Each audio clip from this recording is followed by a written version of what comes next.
자, 오늘 마태복음 6장 24절 말씀을 가지고 누구를 주인으로 섬길 것인가 라는 제목으로 하나님 말씀 나누고자 합니다. 지난주부터 복음 설교 시리즈를 좀 진행하고 있습니다.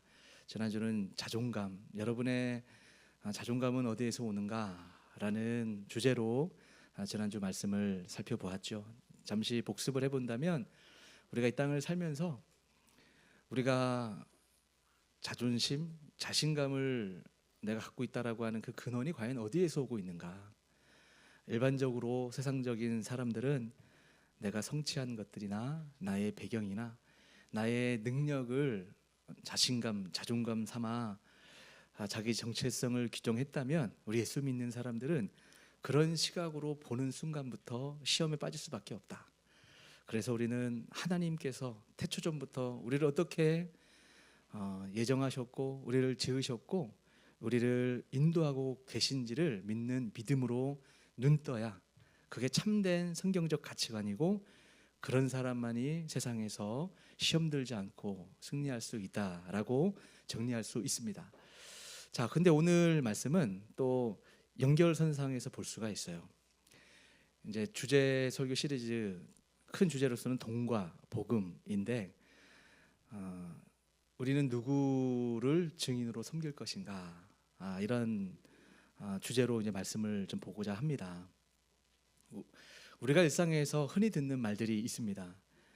뭐니 뭐니 해도 머니가 최고지라는 말입니다. 예수 믿는 사람들에게도 신앙생활도 먹고 살아야 하지. 당분간은 주일에 교회에 가지 말고 취업 준비부터 하자. 내 앞가림부터 하자라는 말들 많이 하게 되죠. 돈이 없으면 가족도 없더라라는 이런 말도 우리가 심심치 않게 듣게 됩니다. 이제는 이런 말들이 농담이 아니라 삶의 신념처럼 들리기까지 합니다.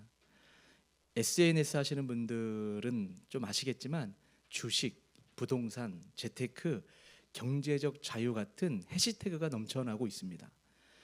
유튜브에는 돈 버는 법을 알려주는 영상이 홍수를 이루고 있고 정보와 관련된 것들인데 그 정보의 정점은 결국 우리가 어떻게 시간을 잘 쓰고 물질을 잘 흘려보내서 우리가 이익을 창출할 것인가 라고 볼 수가 있습니다. 서점을 가서 최근에 베스트셀러들을 보십시오. 보면 대부분 재테크 관련된 서적들이 불티나게 나갑니다. 뭐 전망 2026년 이런 거 나오면 우리가 관심을 가질 수밖에 없는 이유는 우리의 삶과 직접적 연관이 있기 때문에 그렇습니다. 코로나 이후에 한국 사회에는 소위 주부코 광풍이 들었다고 합니다. 주부코 뭘까요? 주식, 부동산, 코인. 많은 이들이 직장을 그만두게 되고 투자에 올인을 했다고 합니다. 10수년을 모은 그 적금을 깨서 시세창을 바라보며 하루를 보내는 사람들이 많이 있다고 합니다. 자, 그러면 우리는 질문해 봐야 합니다. 우리 사회는 왜 점점 더 이렇게 돈을 쫓는 방향으로 나아가고 있을까? 그 이유는 분명합니다.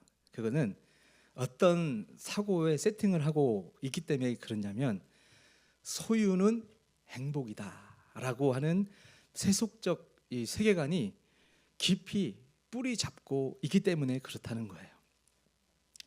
하나님이 나에게 행복을 주신다가 아니고 돈이, 그러니까 소유가 나에게 행복을 줄 것이다 라는 돈을 사실상 신처럼 모시고 있는 겁니다.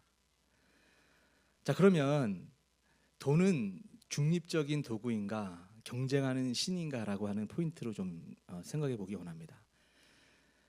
흔히 우리는 이런 말을 하죠. 돈은 중립적이야. 그래서 선하게 쓰면 선한 도구가 되고 악하게 쓰면 나쁜 도구가 될 뿐이야.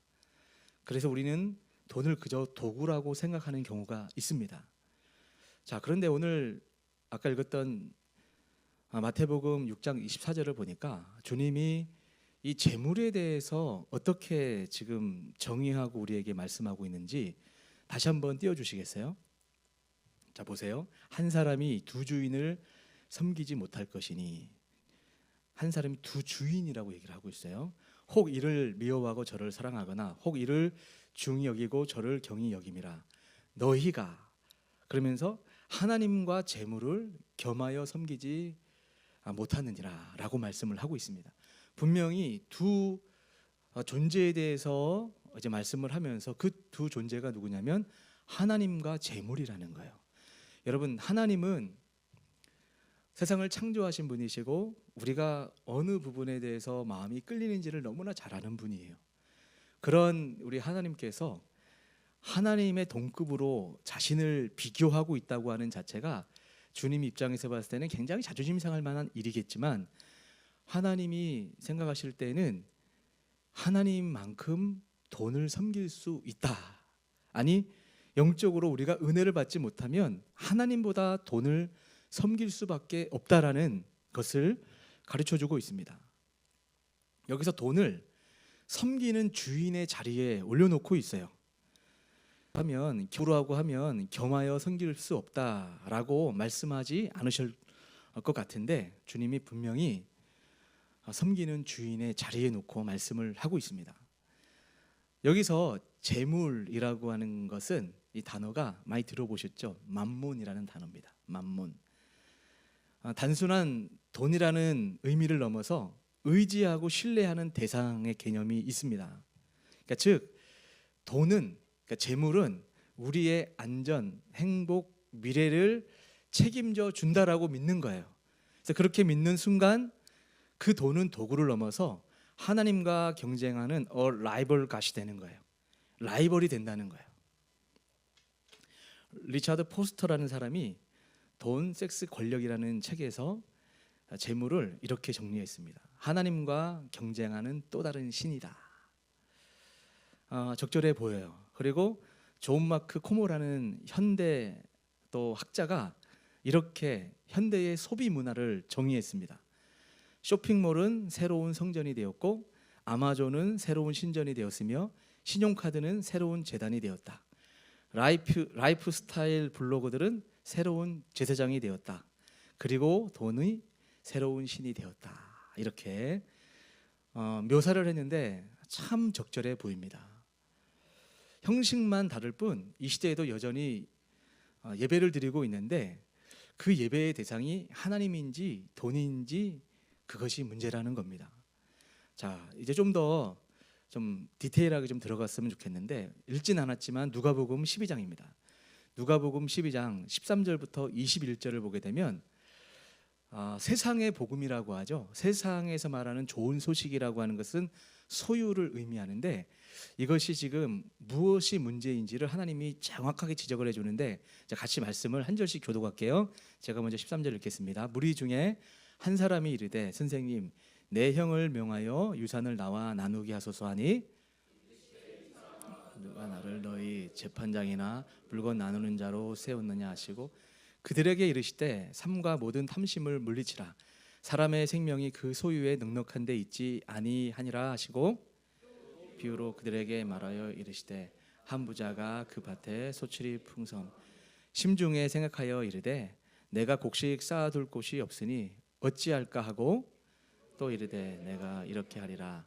내 곡간을 헐고 더 크게 짓고 내 모든 곡식과 물건을 거기 쌓아두리라.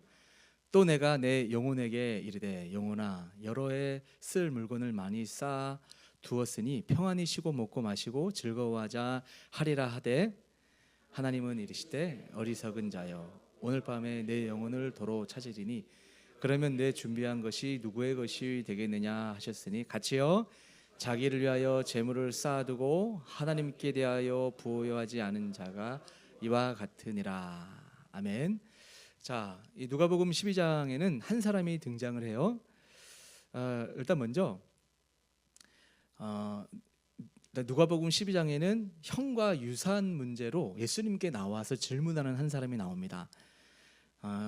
선생님, 내 형에게 명해서 유산을 나와 나누게 하소서, 이런 질문을 해요. 자, 이 질문에는 예수님이 어떤 분인지를 잘 인식하고 있는 그 세계관에서 질문이 나온 거예요. 그러니까 재물이 있어야 행복하다. 그러니 예수님도 결국 나에게 재물을 해결해 주시기 원합니다 라는 마음으로 예수님께 질문을 던지고 있는 거예요. 그래서 그는 예수님을 어떻게 이해하고 있는가? 물건 나누는 자, 재산 분배자 정도로 여기고 있음을 충분히 우리가 유추해 볼 수가 있습니다. 하지만 예수님은 12장 14절에서 이르시되 이 사람아 누가 나를 너희의 재판장이나 물건 나누는 자로 세웠느냐라고 말씀을 하셨어요. 그러니까 예수님은 그 청탁 자체보다 그 청탁 뒤에 숨어 있는 그 사람의 세계관이 무엇인지를 지금 예수님의 대답을 통하여 우리가 알 수가 있죠. 이 사람의 세계관은 소유가 곧 구원이고 소유가 곧 행복이고 소유가 곧 나의 미래를 담보한다라고 믿고 있는 사람이었어요. 근데 그런 사람에게 주님께서 누가 나를 너희의 재판장이나 물건 나누는 자로 세웠느냐라고 예수님이 말씀을 하고 있습니다. 자, 이렇게 소유는 행복이 아니라 예수님이 행복이다라는 것을 말씀을 하고 있는 가운데 방금 읽었던 누가복음 12장 16절부터 21절까지의 말씀을 보게 되면 큰 부자의 어리석음에 대해서 또 말씀을 하고 있어요. 돈이 줄 수 있다고 믿는 것들, 즉 세상적인 어떤 즐거움들, 만족, 쾌락 등등 여러 가지들을 이 사람이 생각을 하고 있는 가운데 이 부자 비유를 통하여 주님이 뭐라고 말씀하시냐면 어느 해에 한 부자가 풍년을 맞았어요. 기존 창고로는 다 넣을 수가 없어서 큰 창고를 지어서 거기다가 그 곡식들을 다 넣기로 마음으로 결심을 합니다. 여기까지는 크게 문제가 없어 보여요. 당연히 풍년을 맞게 되면 큰 창고를 지어서 잘 저장을 해야죠. 그런데 이 부자의 진짜 문제는 그 마음의 고백에 있습니다. 자, 19절인데 19절 중요하니까 읽어볼까요? 다시 시작. 또 내가 내 영혼에게 이르되 영혼아 여러 해 쓸 물건을 많이 쌓아두었으니 평안히 쉬고 먹고 마시고 즐거워하자 하리라 하되 아멘. 자, 이 부자가 신앙 고백을 하고 있어요. 만몬 신앙적 신앙 고백인 거예요. 하나님을 믿는 믿음의 고백이 아니라 자기가 평상시에 마음속에 담고 있었던 사고방식, 세계관적 신앙 고백을 하는데 나의 평안은 쌓아둔 재산에서 온다. 나의 안식은 통장 잔고에서 온다. 나의 즐거움은 소비와 여유에서 온다. 라는 이런 고백을 하고 있는 거예요. 여러분, 이 말이 오늘 우리의 마음속 고백과 얼마나 많이 닮아 있습니까? 성경은 분명히 말씀을 하고 있어요. 참된 샬롬이 무슨 의미인지 아시죠? 참된 평안, 내 안에 참된 기쁨, 안식은 우리 주님으로부터 온다는 거예요. 내 영혼의 안식은 예수님 안에서만 있는데 이 부자는 돈이, 재물이, 통장 잔고가 나에게 안식을 줄 수 있다라고 믿고 있었기 때문에 이런 고백을 하는 거예요. 돈은 도구가 될 수 있지만 이렇게 돈이 모든 것을 줄 수 있다라고 생각한 순간 돈은 도구가 아니라 우상이 되는 겁니다. 라이벌갓이 되는 거예요.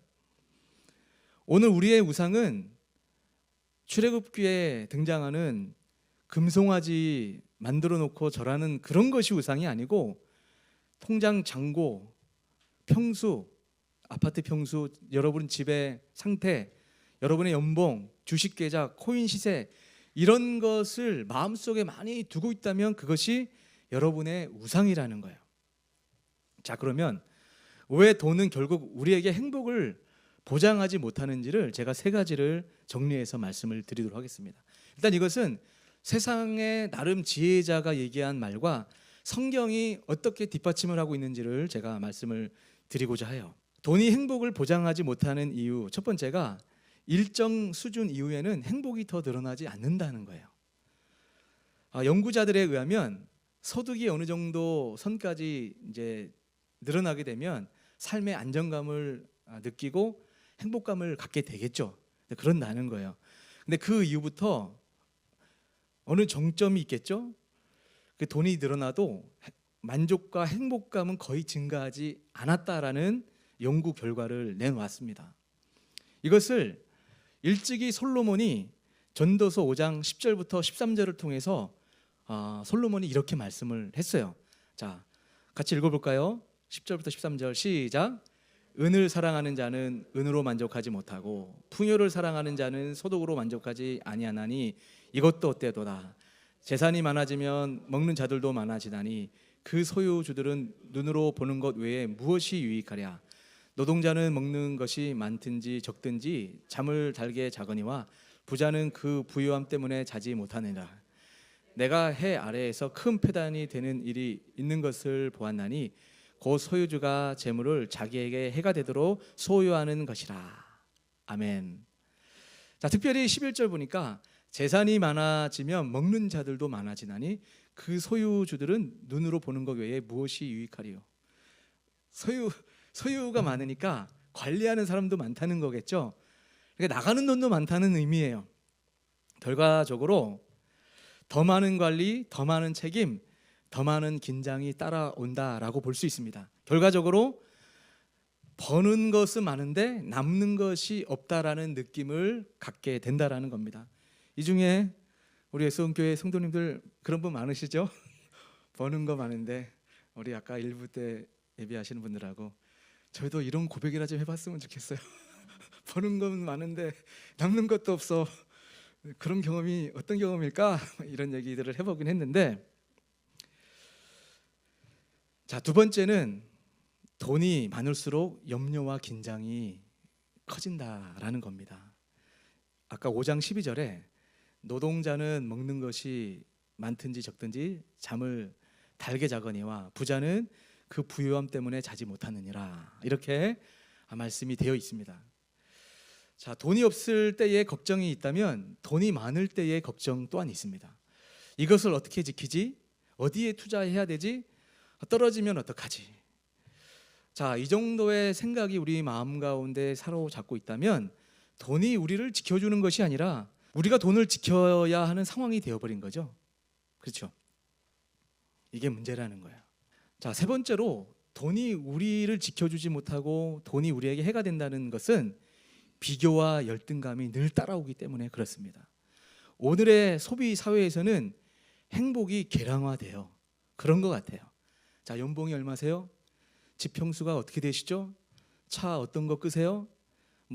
그 백이 구두가 브랜드가 뭐세요?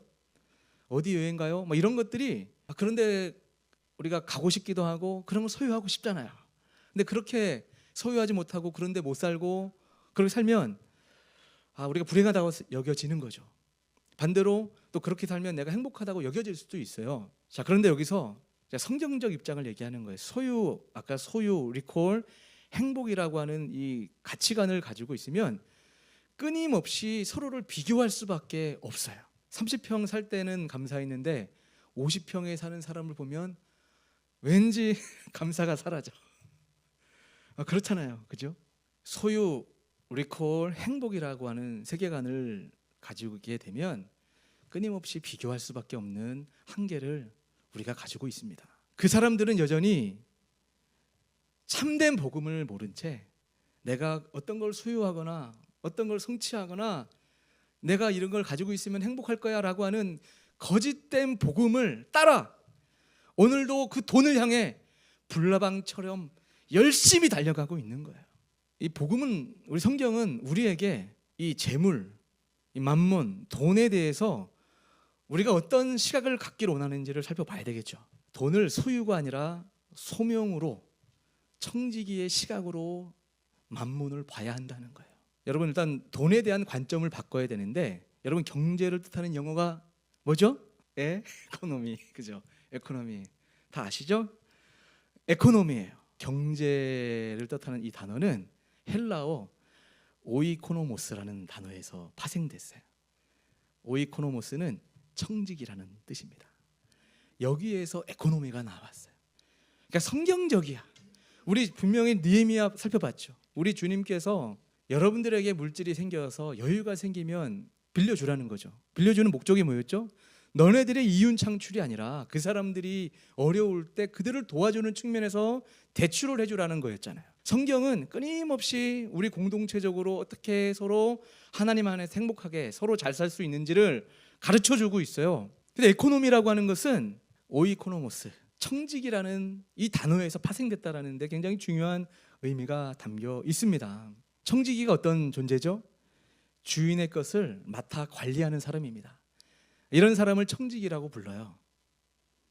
즉 우리 그리스도인들은 어떻게 고백을 해야 되냐면, 돈은 내 것이 아니라 하나님이 나에게 맡겨주신 것입니다. 나는 소유주가 아니라 청지기일 뿐입니다 라는 고백으로 살아가는 이 자세가 굉장히 중요합니다. 그냥 멋진 말 같지만 실제로 굉장히 중요합니다. 자, 그것을 신약성경 사도행전 4장과 5장을 통하여 우리 주님이 우리에게 아주 중요하게 가르쳐주고 있어요. 일단 먼저 4장을 보게 되면 사도행전 4장 32절부터 37절 같이 한번 읽어볼까요? 같이 합독하겠습니다. 시작. 믿는 무리가 한 마음과 한 뜻이 되어 모든 물건을 서로 통용하고 자기 재물을 조금이라도 자기 것이라 하는 이가 하나도 없더라. 사도들이 큰 권능으로 주 예수의 부활을 증언하니 우리가 큰 은혜를 받아 그 중에 가난한 사람이 없으니 이는 밭과 집이 있는 자는 팔아 그 판 것의 값을 가져다가 사도들의 발 앞에 두매 그들이 각 사람의 필요를 따라 나누어 줌이라. 구브로에스나 레이족 사람이 있으니 이름은 요셉이라. 사도들이 일컬어 바나바라, 번역하면 위로의 아들이라 하니 그가 밭이 있음에 팔아 그 값을 가지고 사도들의 발 앞에 두니라. 아멘. 자, 초대교회가 탄생을 했죠. 예수님이 부활 승천하신 다음에 성령을 예루살렘에 있는 제자들에게 이제 내려 보내 주셨습니다. 성령이 지상에 강림을 하게 되니까 이제 사도 베드로를 중심으로 예루살렘 교회가 등장을 합니다. 예루살렘 교회가 등장하여 부흥이 일어나요. 은혜의 부흥이 일어나고 있는데 그때 이 사도행전에 나타나는 그 예루살렘 교회는 굉장히 중요한 상징적 의미가 있어요. 초대교회 수많은 초대교회, 뭐 고린도 교회도 초대교회고 에베소 교회도 초대교회고 뭐 버가모 교회도 초대교회, 다 초대교회라고 보통 이야기를 하지만 성경에서 일반적으로 말하는 초대교회의 부흥을 할 때 초대교회는 예루살렘 교회를 일반적으로 난 본다고 생각을 해요. 이 예루살렘 교회의 특징이 있는데 성령을 받고 은혜를 받게 되니까 성령 받은 사람들의 어떤 특징들이 드러나게 되는데, 자, 오순절날 성령이 임했다고 하는 그 사건은 어떤 것을 의미하죠? 제가 이전에 설교할 때 한번 이 부분을 다루었었는데, 오순절날 성령이 임한 날이 출애굽기 시대에 모세가 시내산에 올라가서 율법을 받는 날이에요. 그게 신약적으로 성령이 강림하는 그날로 율법이 성령으로 말미암아 성취되는 것을 의미하는 또 중요한 구속사적인 성경 신학적인 의미가 담겨져 있죠. 자, 율법이 이스라엘 백성들에게 이제 전달되기 전에 이들의 삶의 모습은 어땠냐면, 창세기 3장에 우리의 인류 시초인 아담과 하와가 범죄를 하고 난 이후에 인류의 특징이 뭐냐면 자기중심적이 되어버렸어요. 소유, 인정 이런 걸 받기 위하여 내가 거절되거나 내가 박탈되거나 내가 뺏기게 되면 죽여서라도 그것을 뺏어오는 무서운 시대가 구약의 시대예요. 하나님을 믿어야 되는 백성임에도 불구하고 이들은 양육강식적인 사고방식으로 하나님의 백성들끼리도 전쟁하고 죽이고 뺏고 종살이 시키고 하는 이런 인류 역사 가운데 이제 성령 하나님이 예수로 말미암아 성취된 이 구약의 율법을 이제 성취시킨 이후에 예수님이 부활 승천하신 이후에 성령님 보내주셨잖아요. 성령님이 오순절날 딱 임하니까 실제로 오순절날 성령이 임해서 성령을 받은 사람들의 특징이 드러났는데, 여러분 방언 성령 받은 사람의 하나의 특징일 수는 있어요. 근데 방언을 못한다고 성령을 못 받은 건 아니야. 성령 받은 사람들의 뚜렷한 특징이 있는데 이게 창세기 10장에서 인간들이 교만하여서 바벨탑으로 올라가다가 주님께서 이들의 교만함을 흩어버리시기 위하여 언어를 혼잡시키고 바벨탑을 무너뜨려 버렸죠.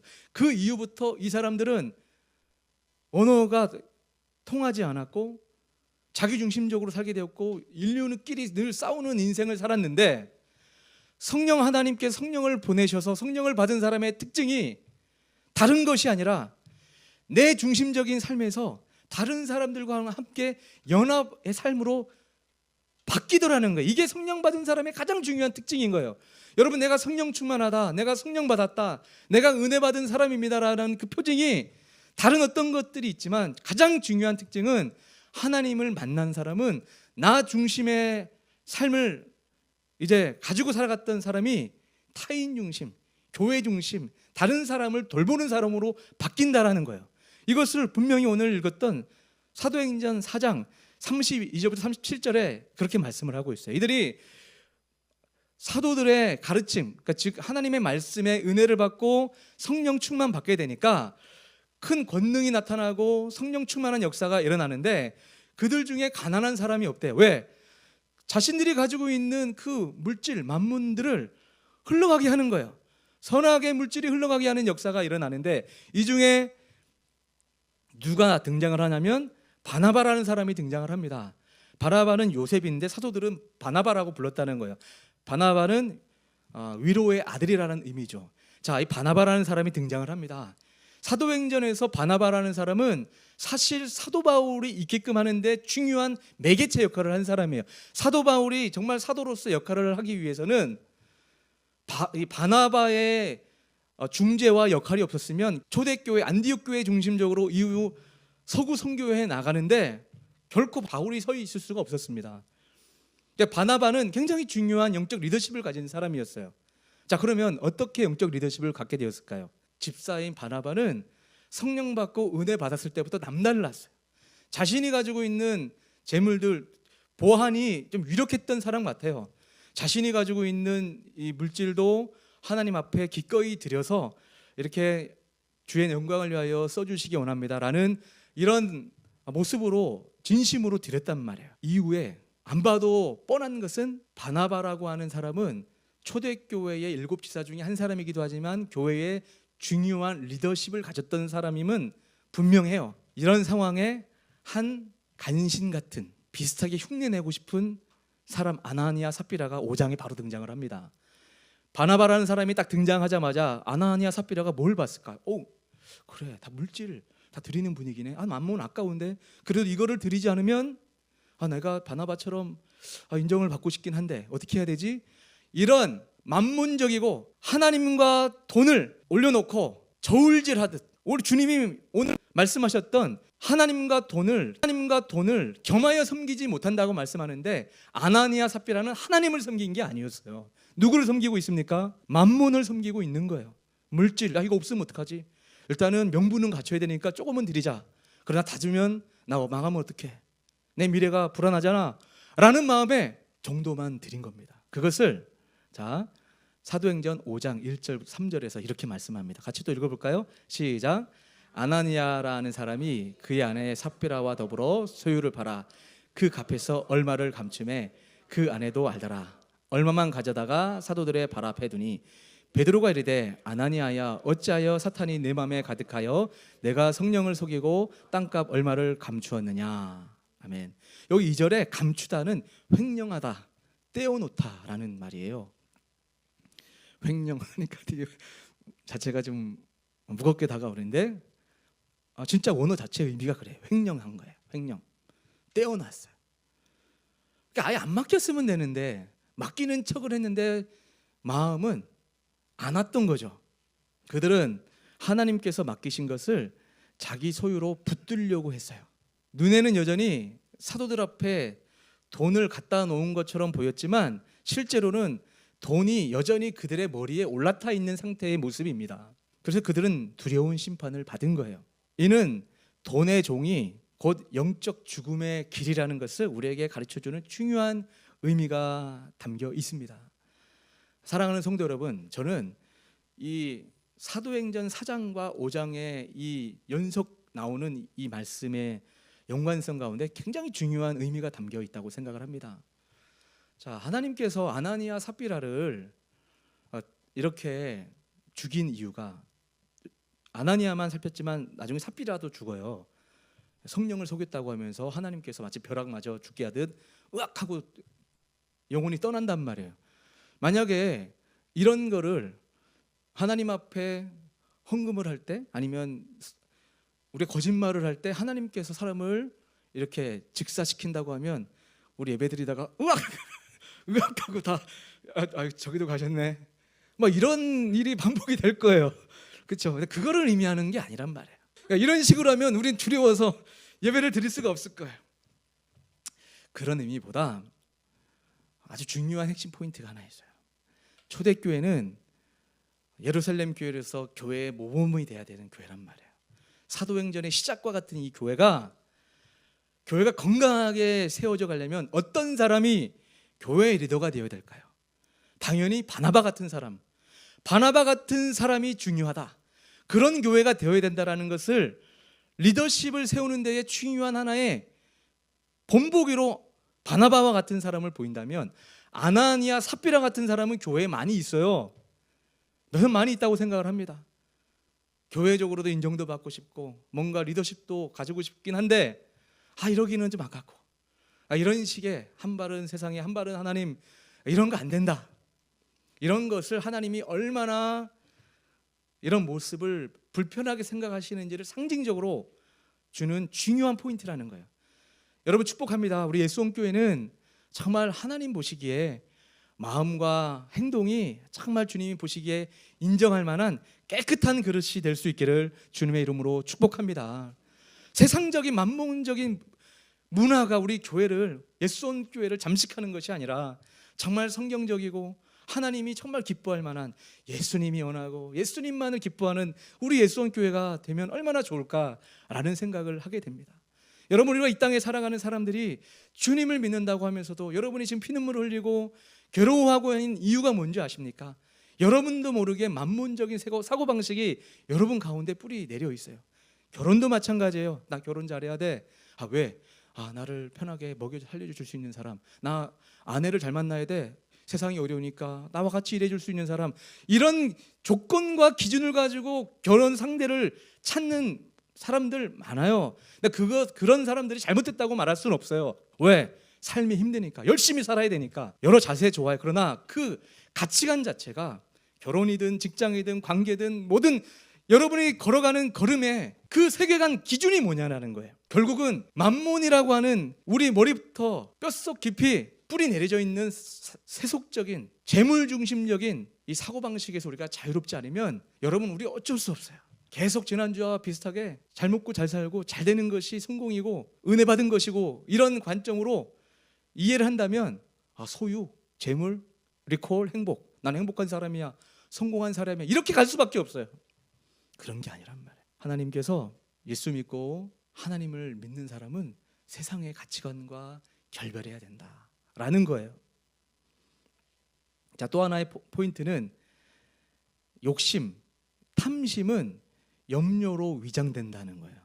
염려를 경계해야 되는데, 자 보세요. 예수님은 지금 유산 문제를 들고 찾아온 동생을 돌려보낸 후에 곧바로 제자들에게 뭐라고 말씀하셨냐면, 누가복음 12장 22절에 이렇게 말씀을 했어요. 그러므로 내가 너희에게 이르노니 너희 목숨을 위하여 무엇을 먹을까, 몸을 위하여 무엇을 입을까 염려하지 말라. 이렇게 말씀을 했습니다. 이 순서를 주의해서 볼 필요가 있어요. 재물의 탐심을 지적하신 이후에 곧바로 염려를 말씀하셨어요. 왜일까요?